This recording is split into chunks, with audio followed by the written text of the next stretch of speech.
Hoje a gente vai falar de um teminha, uma palavra tão pequitinha assim, né? Fé, mas ela é tão grandiosa que se a gente conseguir entender ela direitinho, a gente vai fazer esse exercício que a gente fez aqui, né, de abertura, de elevação do nosso pensamento, da ligação com o plano espiritual, a gente vai fazer isso muito mais rápido. E a gente sabe que o treinamento, né, que a repetição é uma coisa que só favorece a gente. Né? A gente não aprende a andar de bicicleta se a gente não cair algumas vezes, não é? E quem é professor aqui sabe que para aprender a fazer uma letrinha tem que trabalhar uma coordenação motora muito delicadinha antes. E não pode desistir. E aqui a gente é assim também. Não adianta só ler sobre o assunto que até no momento, por algum tempo, vai ficar guardadinho na nossa mente. Mas o tempo vai passando, a gente tem muitas outras, né, coisas importantes para fazer, muitas outras preocupações, e a gente vai acabando por esquecer como é que funciona direito. Então, quanto mais a gente praticar, quanto mais a gente se dedicar a entender, né, a gente fica craque mesmo. Então, ó, é um tema muito legal para a gente ter curiosidade também e buscar também em outros lugares depois. Onde está, eu só quero que vocês pensem a respeito, onde está a sua fé? Você já parou para pensar? O que é a fé? O que é uma pessoa com fé? Existe um jeito certo de se ter fé? Existe um jeito errado de se ter fé? O que seria a fé na prática? Eu posso dizer que uma pessoa que não tenha uma religião, que ela nem acredita tanto em Deus, eu posso dizer que ela pode ser uma pessoa de fé?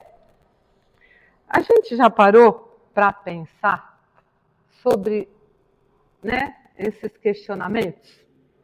Não, né? A gente vai vivendo, a gente vai deixando a vida levar a gente e quando aparece o problema, a gente pensa em resolver ele. Né? É mais ou menos assim. A gente não busca conhecer muito dos assuntos para a gente já ter, né, uma reserva, vamos dizer assim. Eu nunca sei se é aqui, se é ali. Não, é aqui. Ai. Bom, Emmanuel, no livro O Consolador, ele traz uma definição muito singela, tá? Mas ela é muito linda. Ele diz que a esperança é filha dileta da fé. Né? Ambas estão uma para a outra, como as luzes reflexas está para a luz central e positiva do Sol. Quer dizer, elas caminham juntas. E elas têm um porquê de caminhar juntas, né? Essa definição coloca a fé e a esperança praticamente numa mesma perspectiva. A gente vai ver que onde há fé, há esperança. E provavelmente onde houver esperança, haverá a fé também. Não tem como a gente dividir as duas assim teoricamente para ficar muito claro.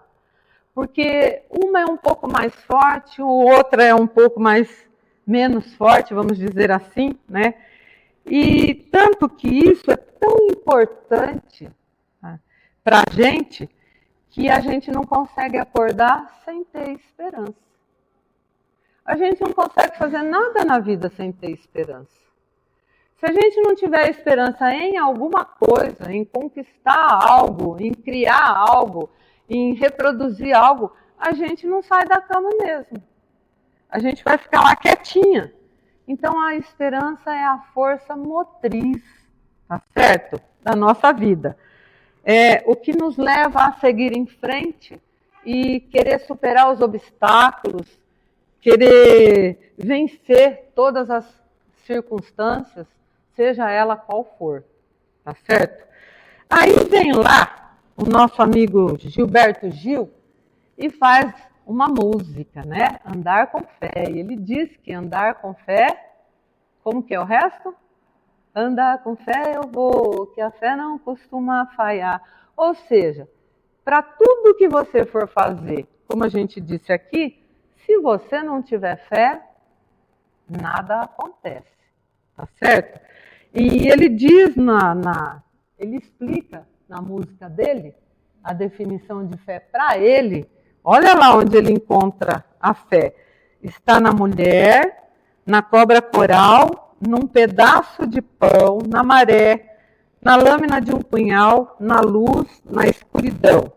Portanto, a fé está na manhã, no anoitecer, no calor do verão, está na vida sã e também está para morrer, triste na solidão. Veja lá, são duas definições. Trouxe lá Emmanuel, que traz a fé junto com a esperança, e vem lá o Gilberto Gil, com uma poesia artística, né? E que mostra para a gente que, na verdade, a fé está em todos os lugares. Onde estiver o nosso foco, a nossa fé estará ali. E a nossa esperança estará ali também. Tá? Porque já que uma não anda sem a outra, né, a gente vai ter que falar sempre nas duas, pelo menos por enquanto.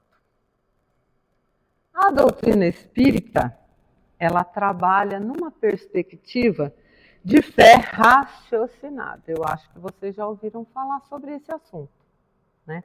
Ela contrapõe a fé cega, que seria, grosso modo, você estar sujeito a uma crença de que algo é apenas por ser. Vamos lá.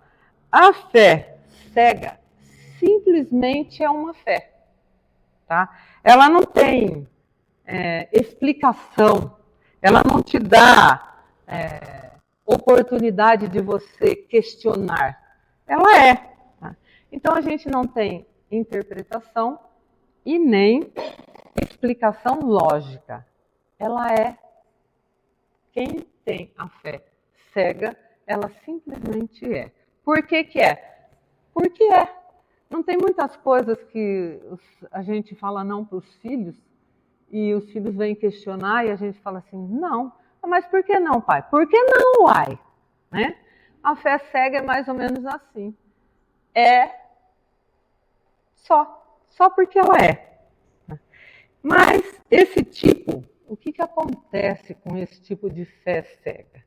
Ele abre um espaço para algumas religiões serem dominadas pelos dogmas. Não vou citar porque não conheço todas as religiões. Eu conheço o Espiritismo, tá certo? Então, mas eu sei que tem muitas religiões que têm muitos dogmas. E a gente pensa que são provenientes da fé cega. Porque se você aceita uma coisa simplesmente porque você aceita, então ela não tem explicação. Ela é daquele jeito mesmo. E, na verdade, ela está acompanhada de um poder que é atribuído a algo.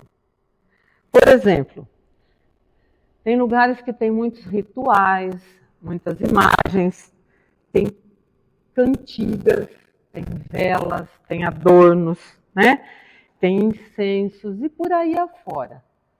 Ah, mas eu aprendi que tenho que ter uma imagem de um santo na minha casa, e eu conheço bastante gente que tem Nossa Senhora, que tem vários santos. O meu pai, ele tinha uma Nossa Senhora desse tamanhinho assim, que ele era motorista, ele punha, quando ele ia viajar, ele punha na frente dele assim, e ele pedia proteção para ela. Tá? Nós espíritas sabemos que não é aquela imagem que vai fazer a diferença, não é? A gente sabe que é o que ela representou.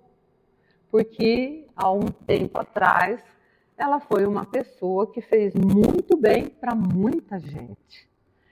Mas a gente sabe que hoje ela é o quê? Um espírito de luz, né? Mas tem pessoas que precisam da imagem, que vão lá ainda e acende vela, que vão lá ainda e faz um ritual.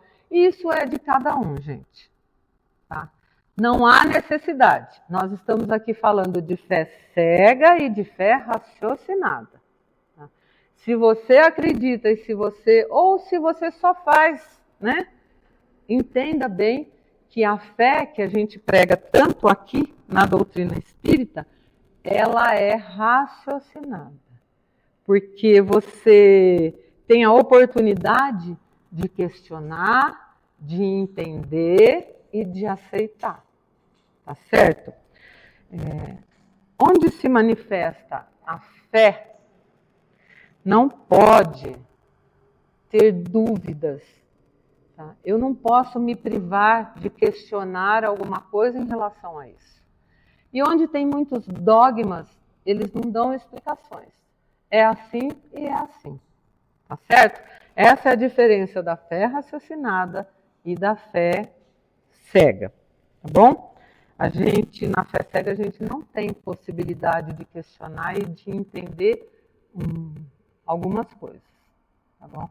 A gente aprende aqui na doutrina espírita que tudo tem um porquê. Tá? Que tudo tem uma razão, que tudo vem de alguma coisa. As coisas não acontecem por acontecer. Todas elas têm o seu propósito e todas elas nasceram muito antes. Porque nós não podemos escolher as sementes que a gente vai plantar. Quando a gente escolhe a semente, a gente vai lá e planta, não é? Alguém induz você a plantar aquela semente? Não. Mas depois que você plantou, é aquele fruto que você vai colher. Tá certo? Gente, se tiver alguma dúvida, me parem. Me parem que a gente vai explicando. A chama da fé, esse fogo, essa vontade, essa força que ela tem, ela obedece certas regras. E o mais importante é que haja absoluta sinergia de pensamento. Ao fazer uma prece, quando a gente se propõe a fazer uma prece, a primeira coisa que a gente faz é elevar o nosso pensamento, não é?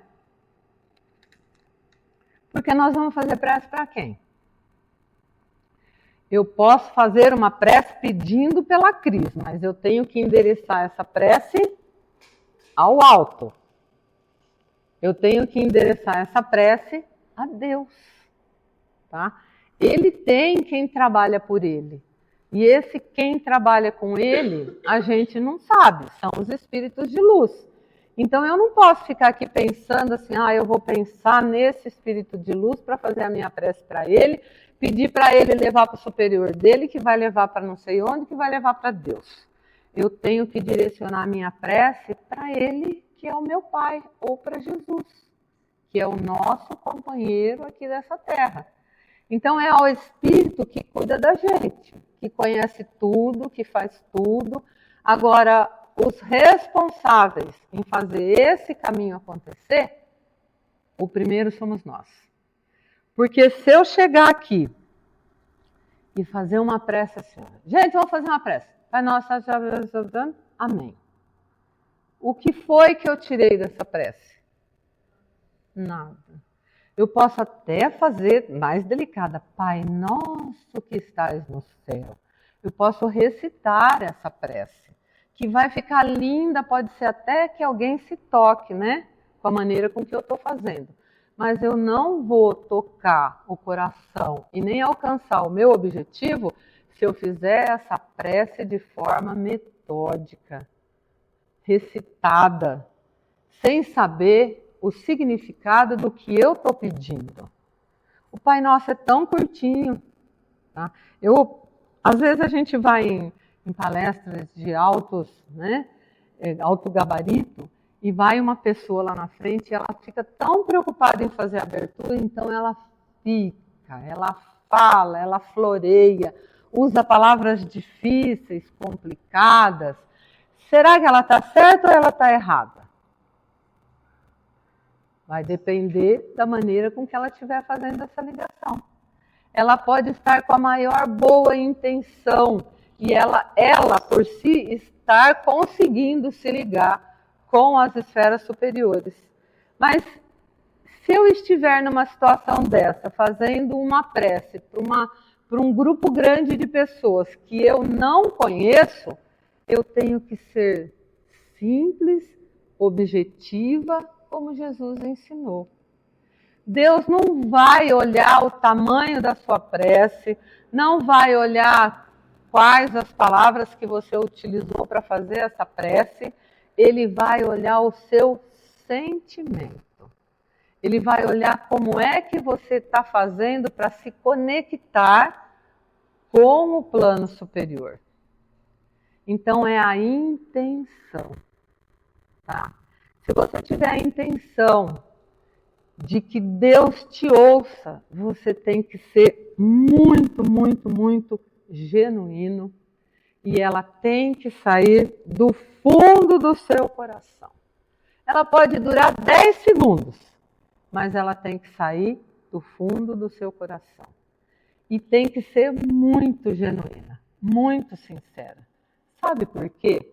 Porque eu não posso esconder nada de Deus.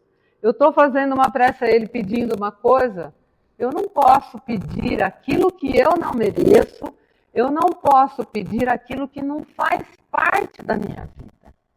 Por isso as palavras, às vezes, elas deturpam um pouco. Então eu tenho que ser reta, objetiva, aberta, sincera com Deus. É isso que Ele vai olhar, tá certo? E é para isso que Ele vai me ajudar. Então não adianta a gente ficar aí muito, né? E veja que interessante. Isso tudo pode ser medido pela ciência. Tá? Tem um grupo de médicos que fizeram experimentos em hospitais de estado terminal, onde tem pessoas que estão com câncer, com doenças em estado terminal. E eles colocaram sensores na cabeça das pessoas, tá? E acompanhou por um tempo e pôde ver que as pessoas que estavam ali orando, porque todo mundo que vai visitar um doente num estado desse faz uma prece, não é verdade? Todo mundo. Ninguém vai lá e fala, ô cara, tudo bom? Não, você não está? Ah, que pena, tchau, eu vou embora. Todo mundo que vai visitar alguém que está muito mal, já leva no coração a vontade de chegar lá e fazer uma prece. Tá, que jeito nós estamos fazendo essa prece? Então foi medido essa forma, né, pelos médicos, pelos sensores, de como isso afetaria ou não, ou tocaria ou não as pessoas. E foi comprovado que quem tinha um grupo que destacou-se porque estava realmente compenetrado. E ele fala assim que a prece daquele que estava compenetrado, ela saía de um lugar do cérebro, aliás, ficava em evidência, que não é comum em nenhuma outra ocasião. Então, eles acreditam que quando você está ali falando sobre a fé raciocinada e você está compreendendo o mecanismo dessa prece, você está fazendo um exercício, tá, da sua fé no uso da sua razão. Ou seja, você está realmente sendo sincero. Então, quando você atinge esse ponto, você se conecta rapidamente com o plano espiritual, porque a sua prece é levada mais rápido. Isso foi medido pelos médicos, mas a gente sabe, né, que é assim que funciona. Divaldo estava fazendo, eu já contei essa história rapidinho, Divaldo estava fazendo uma palestra, e uma mulher chegou para ele antes de começar e falou assim, eu não vim aqui ver o senhor fazer a palestra, eu vim aqui ver se eu consigo pegar dinheiro para me pagar minha água, minha luz, porque está atrasada, meu marido foi embora, eu tenho criança, estou num barraco, né? Falou assim, logo ele virou para ela e falou assim, nossa, o que essa mulher vem aqui pedir dinheiro? A Joana apareceu do lado dele e falou assim, para, não pensa assim. Pede para ela sentar ali do lado e esperar. Ela vai ouvir sua palestra. Depois da palestra, você vai conversar com ela. E ele ficou meio bravo. Falou, poxa vida, vim aqui pedir dinheiro para mim, né? E aí, enquanto a pessoa que estava fazendo a prece de abertura estava fazendo, ela pegou e foi mostrar para o Divaldo o que tinha acontecido com essa mulher, né?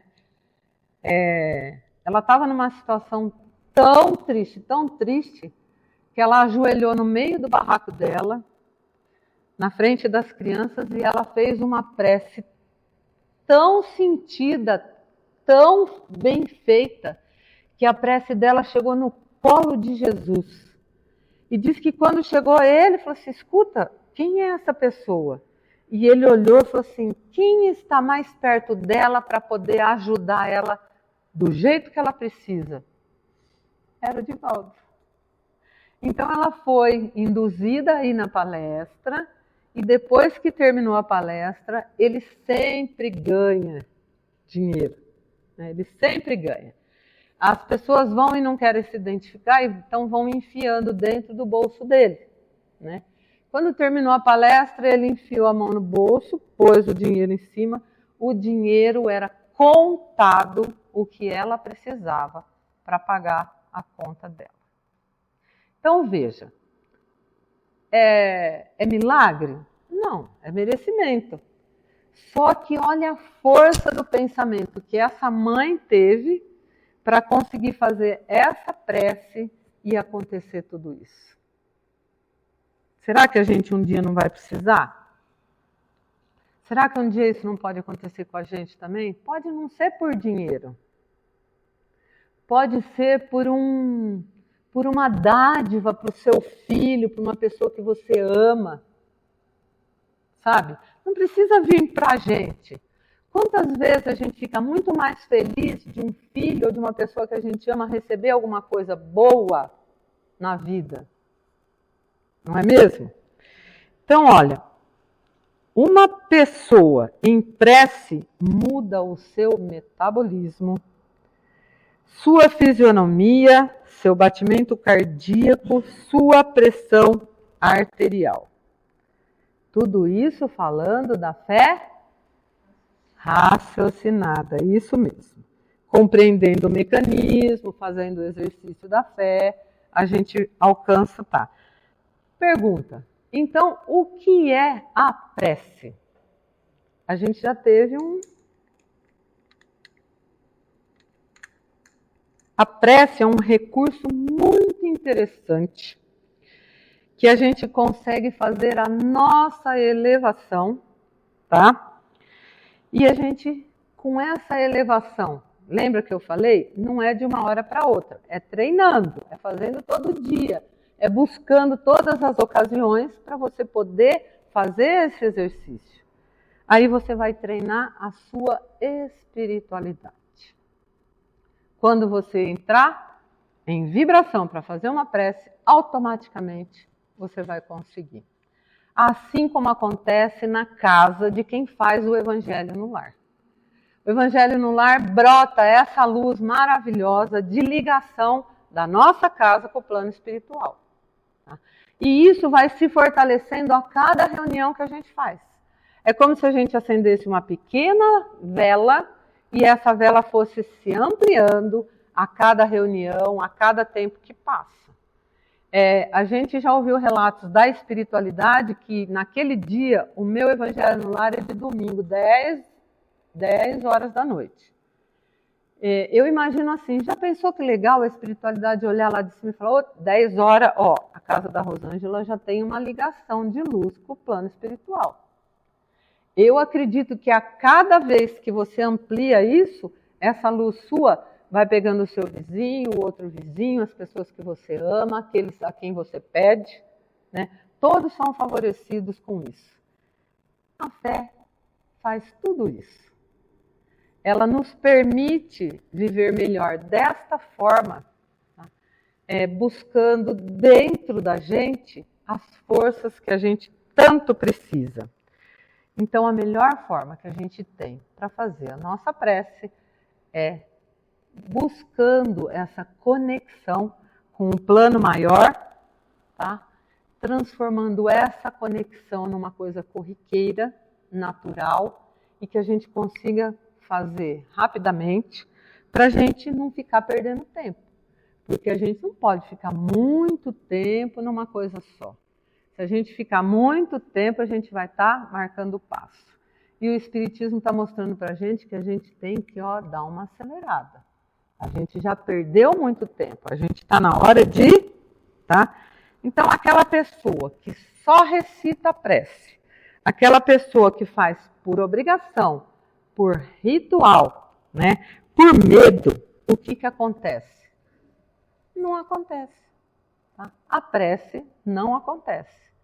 Você vai fazer, mas não vai adiantar muito. Tá? Ah, mas eu estou fazendo. Tem espírito que está ouvindo você fazer a prece. Mas essa ligação, do jeito que eu falei aqui agora, se você fizer ela de qualquer jeito, ela não vai promover a sua elevação. E o exercício da sua espiritualidade vai ficar cada vez mais fraquinho. Vem lá, né? No Evangelho, aqui é da Bíblia, a parábola que, apesar de ser pequenininha, ela traz um ensinamento muito legal a respeito da fé e o reino de Deus.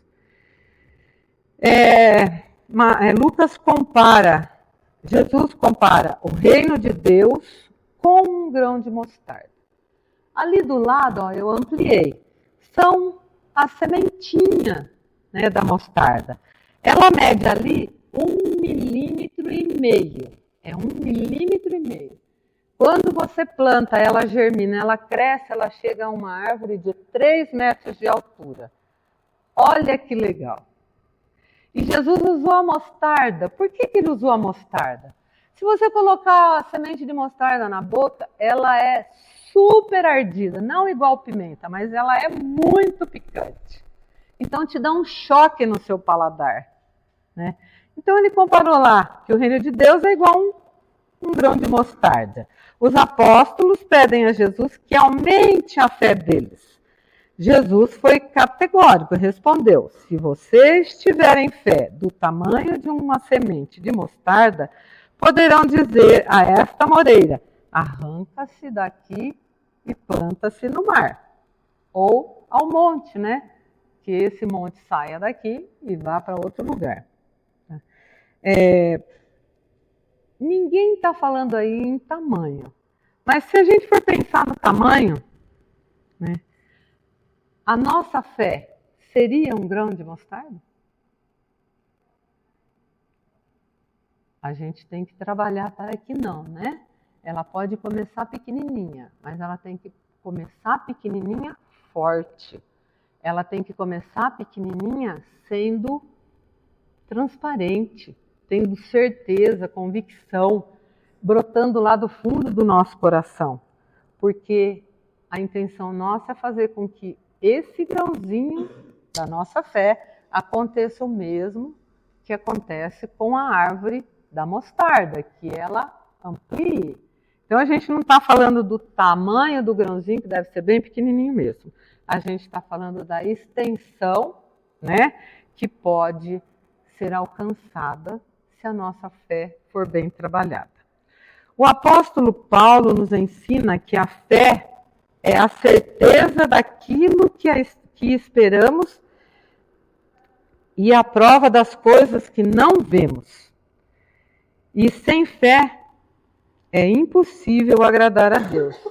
Realmente, se a gente quiser conquistar alguma coisa, a gente não tiver fé e nem esperança, vai ficar só querendo, né? A gente só vai querer e não vai acontecer nada, né? Nós temos 2 formas de encarar essa parabolazinha. Uma é ao pé da letra. Não dá para a gente imaginar que alguém vai arrancar uma amoreira aqui, uma árvore imensa, né, e vai plantar lá no mar. Ou que vai tirar um monte daqui e, né, levar para outro lugar. Mas nós temos também o sentido espírita da mensagem. Esse que é batuta, viu, gente? Ele é muito batuta mesmo. É impossível para a gente remover a montanha, a gente sabe disso, porque aí a gente ia precisar de caminhões, escavadeira, né, trator, né, tudo isso. Então, Kardec vem e nos lembra a seguinte situação. As montanhas que a gente tem para transportar estão dentro de nós. Não são essas que os nossos olhos podem ver. Não são as coisas materiais que se apresentam para nós.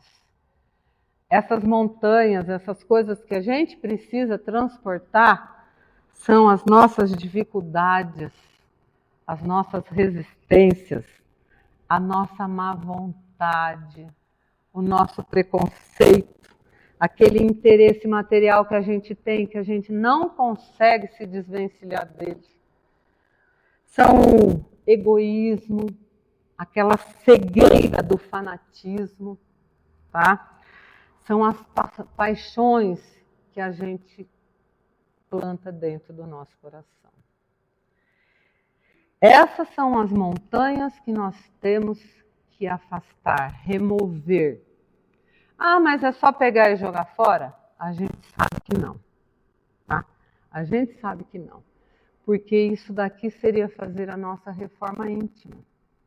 E para fazer a nossa reforma íntima, o tempo é muito, muito, muito grande. Nós não conseguimos fazer tudo de uma vez só. A gente tem que entrar dentro da gente e ir uma a uma. Para eu conseguir, por exemplo, superar as minhas resistências, né? Porque eu sou uma mãe chata, e sou mesmo. Para mim conseguir superar as minhas resistências, eu estou me trabalhando há muito tempo, gente. Muito tempo. Eu sei que tem bastante coisa que acontece na hora que tem que acontecer e que vai depender do meu filho, da minha filha, mas a preocupação de mãe é uma coisa muito, muito grande. Ela se amplia, parece que cada vez, né, um pingo d'água joga a água toda para fora do copo. As pessoas que são egoístas, que ainda têm um pouco de inveja, né? É muito difícil também, porque mesmo a inveja, ela nunca está sozinha. Ela tem tanta coisa que anda junto com ela, né? Que para a gente conseguir superar isso, a gente tem que se trabalhar. Né? E quando é que a gente sabe que a gente superou cada coisa dessa? Quando elas não nos fizerem mais mal, né? Quando elas não fazerem mais parte da nossa vida. E a gente tem que ver que, olha, Jesus é um pedagogo maravilhoso e muito feliz, porque ele faz umas abordagens, né, que a gente nem acredita. Ele fazia de tudo para facilitar o entendimento daqueles que estavam ali com ele. E ele continua fazendo isso conosco até hoje. A mostarda, por arder demais a boca, era um choque que ele dava na pessoa, né? Para a pessoa acordar, poxa, uma mostarda? O que será que significa isso, né? Então, ó, não somente as montanhas, tá, que são os grãos de mostarda, mas aquelas coisas que a gente tem dentro da gente que não faz bem para a gente, é o que a gente tem que remover. A gente não pode esquecer que os nossos maiores inimigos não estão do lado de fora, tá? Eles estão do lado de dentro da gente. Porque às vezes a gente fala em inimigo, a gente imagina uma pessoa. Mas talvez aquela pessoa que está ali não tem nada a ver com o seu maior inimigo. Que é aquele que está dentro de você e não te deixa crescer. Tá certo? Então, ó, Kardec continua. A ferro... Não, desculpa. Estou com pressa, eu olhei o relógio e fiquei assustado. falando em fé igual a um grão de mostarda, a gente não pode analisar como pequena ou grande. A gente tem que analisar se a gente está pensando nisso como algo que a gente não tem perspectiva, que é uma coisa que a gente nem imagina, né? Porque não sabe o tamanho, ou que está muito longe de nós, mas não é assim, tá bom? Somos feitos à imagem e semelhança de Deus. O que significa isso? Que Deus habita em mim. Que Deus está dentro de mim. Tá? E que toda vez que eu precisar, a Ele eu tenho que recorrer. Porque Ele me conhece melhor do que todo mundo. Tá? Como podemos ser alguém que faz a diferença? Isso é muito importante. Porque a gente não pode pensar só na gente. Então, como que eu posso me tornar uma pessoa para fazer a diferença na vida das outras pessoas? Isso não tem receita, tá, gente? Isso é de cada um. Cada um que tem que se conhecer, cada um que tem que buscar o que for melhor para si e para os outros. Kardec ainda continua: a fé robusta nos dá a perseverança e os recursos que faz vencer os obstáculos nas pequenas como nas grandes coisas. Então não tem tamanho as coisas, tá? Tem objetivo. Se você traçou o seu objetivo, vai lá. A fé vacilante dá a incerteza e a excitação de que se aproveitam os adversários. Se você ficar com medo, se você bambear as pernas, você vai ter pensamento ruim. Aquela pessoa que não traz muito coisa boa para você, ela vai se aproximar. Né? Aí você vai achar que você tem a companhia de um espírito que está ali para te atrapalhar, porque tudo é assim, né? Eu sou espírita, então não está dando certo. É culpa da espiritualidade. Mas não bota a culpa nos espíritos não, tá, gente? Os espíritos, para se aproximar da gente, só se a gente estiver no mesmo padrão vibratório que eles. E eles não se aproximam também. Eles emanam para a gente pensamentos, tá? Eles não têm autorização para vir aqui ficar do meu lado me perturbando, mas ele mentalmente pode me desequilibrar sim. Então, por isso que é muito importante eu fazer a minha parte. Eu tenho que cuidar de mim. Tá? Eu já aprendi o que é certo e o que é errado. A escolha vai ser minha sempre. A escolha vai estar ali, né? Prontinha para me servir. Vou dar uma corrida. Entendendo por fé. Lá quando falou Kardec, depois falou Gil e depois tudo mais, a gente sabe que uma maneira de falar cuida da parte moral, a outra maneira de falar cuida da confiança que a gente tem que ter em nós mesmos, e na verdade é isso que a gente tem que buscar. Nós temos que acreditar na nossa capacidade, nós temos que procurar desenvolver essa capacidade cada vez mais para a gente fazer cumprir a nossa fé. Para a gente fazer com que a nossa fé cresça, com que a nossa fé alcance os maiores patamares que a gente tem condição. Porque a gente não pode querer 100%. Tudo depende do nosso estágio de evolução, do nosso estágio de progresso individual, tá certo? Então, por esta razão da nossa luta, da nossa perseverança, tá? Os espíritos vêm em nosso auxílio. É só a gente se dedicar, é só a gente estar predispostas a aceitar as coisas, entender as coisas e querer resolver. Nós conhecemos pessoas, e conhecemos mesmo, tá? Que são boas. Tem pessoas que são boas e não têm religião, tá? Tem pessoas que fazem o bem. A gente conhece todo esse tipo de pessoa, tá? Tem pessoas generosas, abnegadas, que não tem hora nem lugar. Tem gente que cuida da vizinhança inteira e nunca falou não, tá? Olha, preciso trocar uma lâmpada. Ah, vai lá essa pessoa e troca a lâmpada. Ai, olha, aconteceu tal coisa. Essa pessoa vai lá, não tem hora, não tem nada. E essas pessoas, elas não estão preocupadas com a sua beleza, não estão preocupadas com o credo, com a sua crença, com a sua religião. Ela simplesmente vai lá e te ajuda. É um espírito que está aí buscando a sua espiritualização e está conseguindo ampliar tudo isso na sua vida. Ele está se dedicando a auxiliar aquele que precisa mais do que ele. No capítulo 11, no item 13 do Evangelho, a fé e a caridade. Disse-vos não há muito, meus caros filhos, que a caridade sem a fé não basta para manter entre os homens uma ordem social capaz de os tornar felizes. Pudera ter dito que a caridade é impossível sem a fé. Então não adianta a gente querer descobrir só uma ou só acreditar na outra. A gente vai ter que andar com as duas, porque elas também não estão sozinhas. Tá?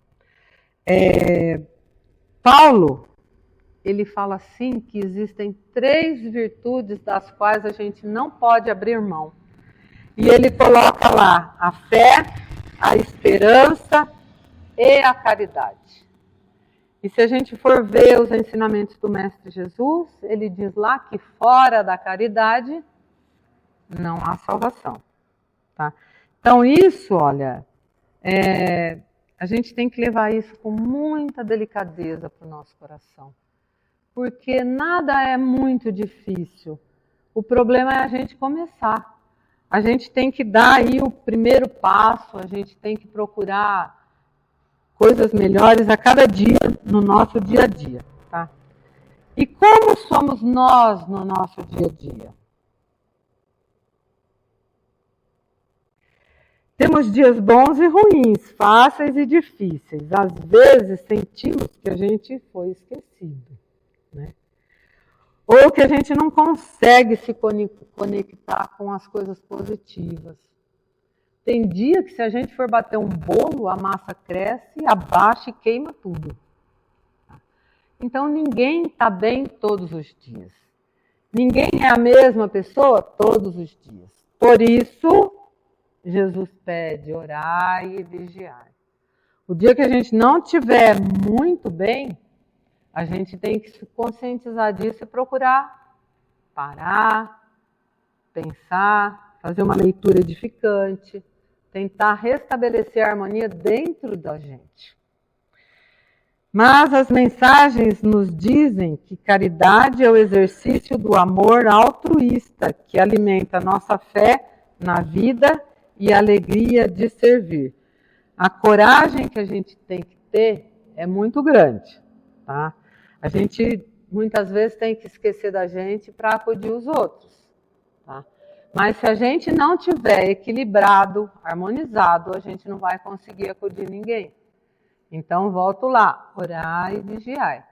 Nós temos que procurar estar estáveis todos os dias da nossa vida. Mesmo porque a gente já tem um conhecimento espiritual. A gente sabe como dar uma mexidinha para a gente, né, se reequilibrar de novo. Isso é o objetivo alcançado. É o nosso projeto de vida que já está iluminado. Se a gente conseguir esse padrão de corrigenda, o dia que a gente não estiver bem, a gente conseguir dar uma respirada, se harmonizar de novo e manter o equilíbrio, esse dia a gente vai estar legal. Porque nós estamos aqui para evoluir. E pode dar ruim? Pode dar ruim sim. Tá? Tem aquela pessoa que acha que tudo que ela conseguiu na vida é porque ela é boa. Né? Ele é o cara. Ele juntou um monte de dinheiro, né? Ele comprou carro novo, então ele é o cara. Ele acha que ele que alcançou o sucesso. Mas a gente sabe que isso é um doce engano, não é mesmo? O dinheiro, ele é dele? Não, ele é emprestado. A matéria, ela não passa de um acessório, ela veio aqui para nos auxiliar. Tá? Nada material nos pertence, tudo está sob nossa custódia e tutela. Ou seja, é só um empréstimo. Inclusive, esta roupa que a gente usa, tá? Essa carcaça que a gente vai ter que devolver também. Tudo é emprestado, tudo está sob nossa tutela. Nós temos que tomar conta de tudo isso. É que nem quando, né, o Senhor distribuiu as moedas, deu 1, 2, 3, né? Quem recebeu 3 foi lá e trabalhou, trouxe o dobro, quem escolheu um ficou com medo, enterrou e não fez nada. Então, vamos ver o que é que a gente vai fazer com tudo que está emprestado para a gente. Qual o objetivo, então, da fé raciocinada? Unir forças materiais e espirituais em favor do cumprimento supremo e objetivo de evoluir, progredir e elevar seu entendimento da realidade. Quanto mais realista a gente for, mais entendimento a gente vai ter. E para entender qual o nosso papel, nossa missão, qual o sentido de estarmos aqui e de como alcançar esse objetivo, fazendo a nossa reforma íntima. Esse é o maior objetivo que a gente tem. Uma boa pedida, desenvolver cada vez mais as 3 virtudes. Quais são elas mesmo? A fé, a esperança e a caridade. Eu costumo dizer que tem uma que vem antes de todas essas, que é a humildade. Se você não tiver humildade, você não vai conseguir abrir as outras portas das outras virtudes para você. Porque sem humildade, o amor ele é pequeno, a fé é pequena, a esperança é pequena, porque sempre você vai pensar em você antes. Então, se você trabalhar a humildade e fazer tudo do jeito que Jesus quer, você vai conseguir alcançar tudo que você precisa. Aí é só um trechinho da carta de Paulo aos Coríntios, tá?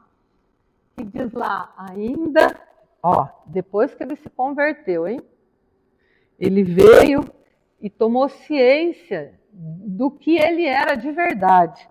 Então ele diz lá, ainda que eu falasse as línguas dos homens e dos anjos e não tivesse amor, seria como metal que soa ou como o símbolo que retine.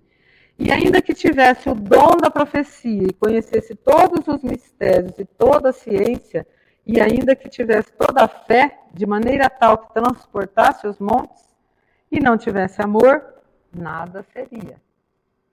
E ainda que distribuísse todos os meus bens para sustento dos pobres, e ainda que entregasse o meu corpo para ser queimado e não tivesse amor, nada disso me moveria. O que foi que Jesus veio pedir para nós quando ele esteve aqui?